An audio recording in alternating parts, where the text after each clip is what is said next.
Salve proletariado! Salve, salve classe trabalhadora! Aqui é o Lucas Garcia. Eu sou o Miguel Varini. E nós somos o Ideia de Tiozinho. Fala aí. Estamos aí para tentar levar uma informação bacana para vocês. O que a gente pede para eles hoje? Galera, vamos curtir nosso canal, seguir nosso Instagram, né? Se inscrever aqui, porque a gente quer que isso continue.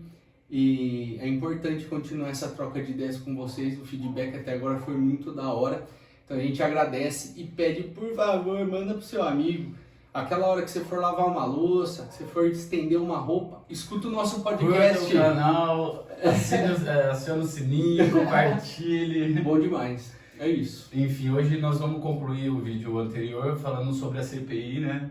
Exato. Como se finaliza a CPI. Quem assistiu o vídeo anterior vai pegar a ordem cronológica do início, de quando foi criada e tudo mais, e a quantas anda no momento. Exato. Da CPI. E agora a gente veio complementar aí nosso primeiro vídeo, dando segmento. A CPI funciona assim, assim, assado, mas e para finalizar? Quem vai julgar? Quem vai impor o que vai ser punido? E aí? Existem assim, dois casos, se for crime contra a ordem pública, contra a sociedade, crime de responsabilidade, questão de omissão, negligência, que foi o caso, né? Aí ela é encaminhada para a AGU, que é a Advocacia Geral da União, e também para o Ministério Público. O Ministério Público são os promotores. Certo. No caso, vamos dar um exemplo para a galera lembrar. Claro. O Dallagnol. Certo. Ele representou o Ministério Público, Certo. que aceita denúncia ou não, ver se, por isso que o inquérito tem que ser bem encaminhado, bem elaborado, Exato. para ver se o Ministério Público aceita e acata aquela denúncia. Ok, e o Dallagnol Nisso ele é promotor. Ele é promotor? Entendi. Aí nisso, como o promotor apura, ele tem uma pegada de querer, vamos apurar e criminalizar, querendo ou não. Uhum. Essa é uma função de quando ele tem as provas, né? Exato. Todas as provas, todo o inquérito bonitinho, né? Apenas aí ele envia para o juiz. Certo. No caso do Moro, foi o juiz federal, né? Aí nesse caso, como houve crimes, ele vai enviar para o Ministério Público, que vai enviar para o juiz. Certo. E não é a mesa da CPI que tem poder de julgar. Quem vai julgar é o juiz, entende? Ali os caras só estão fazendo um processo de investigação, de inquérito, de apuração da verdade. Só para entender, esse cara que vai julgar é no âmbito federal, ele é um juiz federal. E eu queria trazer outro detalhe que eu falei no vídeo anterior sobre cortina de fumaça, que foi de aumentar o escopo, de trazer governadores, prefeitos e tal. Só que nesse caso específico, trazendo uma nova informação, a CPI pode intimar os governadores porque houve dinheiro público. Receita, teve dinheiro, dinheiro da esfera federal, investimento da esfera federal para investimento em criação de hospitais de campanha, para comprar respiradores e tudo mais.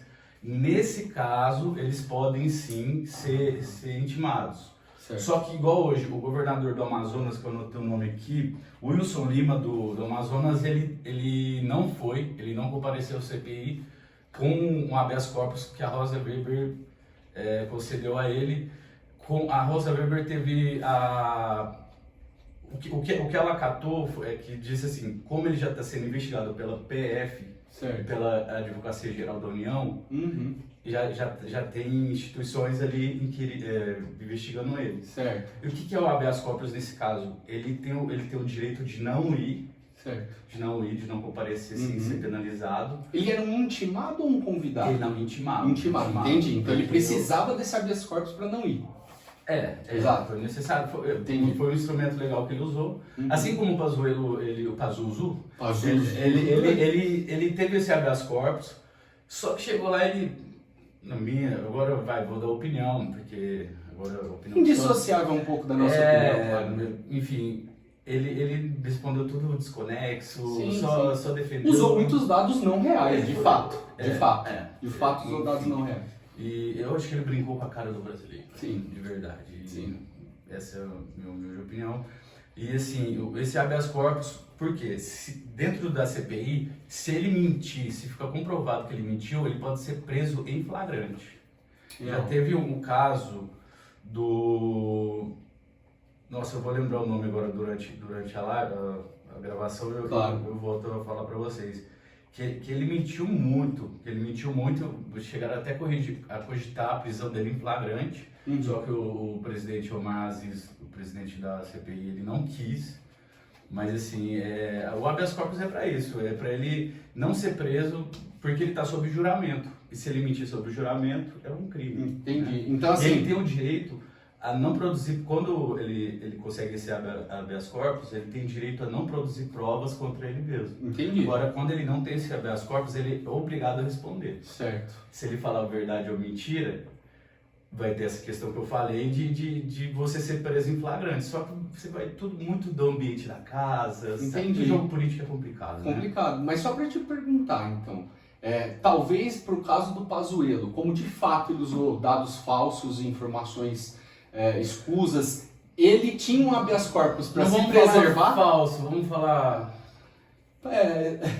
presumivelmente falso, não é assim? É uma opinião individual, né? Mas enfim, Sim. isso seria um mecanismo para ele se poupar de talvez ser preso ali em flagrante também? Sim, esse habeas corpus é para isso. Entendi. Que ele pode mentir o quanto for, e pode ficar quieto, ficar calado, não comparecer igual eu disse, Certo.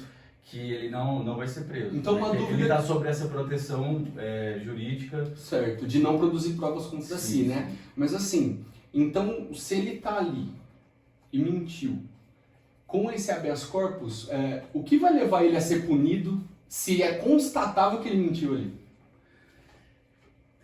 É o decorrer do processo. Ok. O decorrer do processo. Entendi. Quando for investigado igual isso. O Queiroga, que é o atual ministro da Saúde, ele deu depoimento pela segunda vez. Hoje, né? Hoje foi o do Amazonas, o governador, que certo. não foi. Não O compareceu. Queiroga foi ontem. Foi o último que deu o depoimento. Ele foi intimado novamente porque acharam que houve indícios que ele estava mentindo, que ele estava entrando em contradição, e a CPI, os membros, a mesa, entra em votação e tem direito ou não de acatar aquilo. Não, de novamente convocar. Entendi. Intimá-lo. Intimá-lo, entendi, não convidar. Tá. Isso, agora ficou bem claro para mim essa distribuição. Agora o que eu queria saber, assim, você falou para nós no outro vídeo e tal, que essa CPI, a mesa dessa CPI, tem poder investigativo, de polícia investigativa, né? Polícia judiciária. Polícia judiciária. Mas eles investigam o caso, né? Sim. Essa polícia, no caso da prisão em flagrante ali, pela mentira durante a CPI, por que ela não aconteceu até agora? Porque assim, eu entendi que eles não julgam, você explicou bem ontem, mas eles têm esse poder de polícia inquirir ali na hora, né? E aplicar alguma coisa sob juramento, ele não pode... E aí, por que não prenderam ninguém até agora, Miguel? Assim, entrou muito uma questão politiqueira, pessoal, do Omar Aziz, que ele usou uma desculpinha assim, falar... Ele tem filho, o Omar Aziz mesmo disse, ele tem filha pequena na escola, eu sei como é que porque eu sou político, minha filha já sofreu bullying na escola, já sofreu ameaça, eu não quero levar esse constrangimento para a família dele, sabe? Mas é tudo politiqueiro. Enquanto a gente fica aqui brigando, a galera fica brigando, o povo lá tudo se abraça depois, cara. Isso sabe? é A gente tem que parar de ser trouxa. A gente tá aqui para cobrar também, né, velho? No dever democrático, na atitude democrática, não importa em quem você votou, você vai cobrar quem tá lá. Porque sim, são agentes que eles estão ao nosso serviço. A gente é patrão, nós somos patrões. Nós somos patrões. Pagamos bem, né, Miguel? Eles nos devem satisfação, obrigação. Sim. Só que ali dentro é aquele jogo bonitinho deles, né? Que eles não querem se ferrar ali. Será que vai acabar em pizza dessa vez? Só pra gente finalizar aí. A gente pode falar depois sobre o Tribunal de Haia. É bem complexo. Isso vai se prolongar. Sim. Só que assim, eu acredito um pouco ainda na justiça, sabe? Tipo, eu sei, vai demorar, mas a gente vai ver político em Bangu 8. Gente sendo responsabilizada. Vai. A gente sente essa necessidade desse retorno, mas e em termos práticos, isso assim, só depende da gente cobrar, deixar de ser cego, deixar de ter... ser fã de político. Todo ser social é político, né? A gente tem que participar na ali. filosofia, é isso. Mas eu falo assim, deixa de ter ídolo político, ninguém é ídolo nada, cara.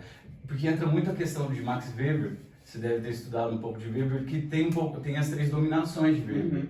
Uma delas é a dominação carismática. Exatamente. Que entra a questão, por exemplo, de um líder religioso que domina pessoas dentro de uma ideia. Um líder político. E não importa o lado, né? Claro, é dominação carismática, né? Sim. A propagação de um ideal. Por exemplo, igual eu falei, não vamos canonizar o Renan, temos críticas assim claro, a ele. Claro, óbvio, né? Nem crítica, temos fato. A dele já veio outro tipo de dominação, que é a tradicional, que é a coronelista, que ele é de Alagoas. Ele tem uma carreira política. O filho dele a gente vê muito isso no Norte e Nordeste, infelizmente, né? Do coronelismo. Todo lugar tem, aqui tem um quase que hereditário. Né? Tem coronelismo. Tem coronelismo. Sabe? É quase que hereditário. E a outra dominação, para completar dos 3 tipos de dominações, é a dominação legal, que é a questão do poder judiciário. A questão jurídica. De você respeitar as leis, as regras, as normas sociais e legais. Para manter a ordem social. Miguel, só pra gente aqui fazer um debate aqui pra gente finalizar, a galera que assiste a gente aí e tal, deve ter escutado falar de alguém na vida, a gente sempre escuta, não gosto de política, não debato política. E eu também não gosta de política dominado por quem gosta de política, já diz uma velha frase. Né? Exato. O que eu queria trazer aqui pro debate com você vai ser um professor, um assistente social, né? A partir do momento que você tem um RG, que você está participando ali, você paga um IPTU. Na verdade é o CPF. Né? Que é a pessoa física. Você existe dentro da sociedade e os seus movimentos, a sua ocupação, o seu dia a dia, a sua habitação, tudo isso move políticas ou é movido por políticas, né? Sim. Então se você... a gente não diz que você tem que ser político para idolatrar um político aqui, torcer como se fosse um time ali. Sim. Eu acho que a gente traz esse debate político para o âmbito de que você existe dentro da sociedade. Você é um ser político. E você age... O que a gente está fazendo aqui é política. Então você age, assim, o trabalho de base é conversar sobre isso, para que as pessoas que talvez, não gostam de política. Certo? Como disse o Mano Brown. Como disse o Mano Brown, perfeito. Ele, tem que voltar para a base, pô. É isso. Trabalho de base é também fazer a pessoa entender que, assim, ela pode não gostar da política, mas se ela sabe que ela está participando, a atitude dela frente à política vai ser outra. Não precisa gostar. Basta entender que você está participando dela e talvez se você participa mais ativamente, talvez você interfira mais no seu próprio futuro. Sim. Né? Você vive na sociedade. Nossos filhos, nossos sobrinhos, sabe, do pessoal, netos, enfim. E outra pauta que a gente poderia levantar é sobre essa questão de ficar isentão, em cima do muro. Isso não existe, né, falar de vou anular, vou votar em branco. Posso fazer uma citação? Porque a partir do momento ali, você já escolheu um lado mais forte. A partir do momento que você não se posiciona, você já escolheu o lado mais forte. Miguel, posso fazer uma citação? Você gosta de citação? Quem está em cima do muro está do lado do dono da casa do muro. Sim. Então ele não está fora. Sim. Se ele está em cima do muro, ele está na casa. Tá bom? Concordamos com isso, meu amigo? Se sentir forte, protegido, seguro. É claro. A gente ainda você se sente mais seguro dentro de um espaço fechado do que na rua, por exemplo. Claro. Um exemplo. Você tem mais fator de identificação ali dentro, né? Talvez esse centrão é fora. A gente vai trazer mais debate sobre isso, a gente vai continuar falando da CPI. Aqui a gente veio mais exemplificar e falar um pouco de que vão ser os seus afins, né? O que vai desenrolar, vai ter alguém responsabilizado. Então assim, vai demorar, a gente ainda está tendo desenrolar de depoimentos, novos depoimentos de quem já foi. E muitos crimes aí já foram escandalizados, então vamos esperar, né? Sim. Vamos esperar. Esse, como eu disse, o papel da CPI, isso é investigar, apurar a verdade e expor tudo que tá rolando. Sim. Uma última notícia de hoje. O Ernesto Araújo foi ministro das Relações Exteriores. Nossa, ministro da quebra de relações exteriores. Diplomata. Ele quebrou com a diplomacia do país, ele trouxe mal-estar com o principal país que nos concede insumos, né? O IFA. E aí, grande parceiro econômico também. E atrasou o principal parceiro econômico, né? Enfim. Mas hoje ele teve a quebra de sigilo telefônico quebrado. Igual eu disse no vídeo anterior que a CPI tem essa prerrogativa. E com isso, para investigar o quê? O lobismo. Do que? Daquele fármaco. Meu Deus, aquele lá, Sabe velho, isso, aquele que fardo. o Trump é A acionista. gente vai falar do sobre maior- isso, aí você vai falar muito melhor, porque é mais a sua área de Vamos explicar. voltar falando mais da CPI. Sim. Vamos voltar explicando aquele fármaco. Por que ele não funciona? Eu vou dar uma aulinha aqui em 2 minutos. O Miguelito vai participar aqui comigo e nós vamos falar mais do que vai desenrolar desses novos depoimentos, dessa quebra de sigilo telefônico. Sabotaram muito a gente, Miguelito. Sabotaram a nossa visão internacional, nossas relações internacionais. Você sabe a diferença de vírus e protozoário? Eu sei.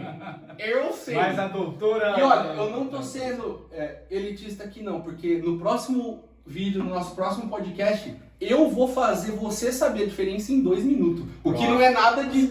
O que não tem nenhuma dificuldade, gente. Uma médica, assim, é obrigação. Mas tudo bem.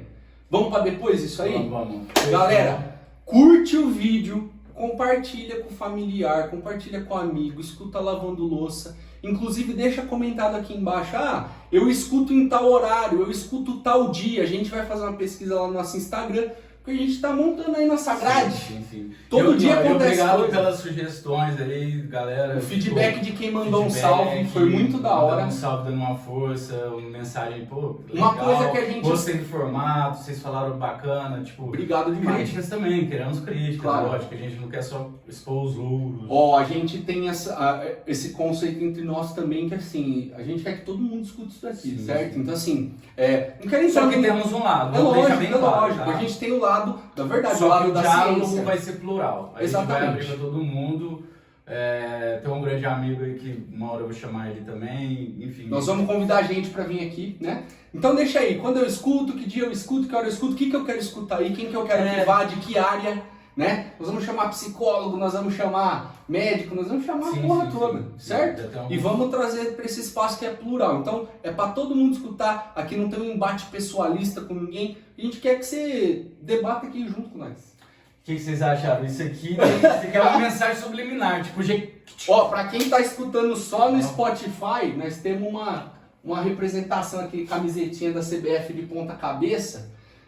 O país tá de ponta cabeça, Miguel? Nossa, eu dei muita risada daquela pergunta da Copa América, lembrou? Copa América? Eu nunca ri tanto de mim mesmo. Logo nos cortes do Ideia de Tiozinho. Gente, um beijo. Beijo. Tamo junto, Bom final de proletariado. semana, vamos viver, se cuida, usa máscara, álcool em gel. Cuidado com a mais-valia, hein?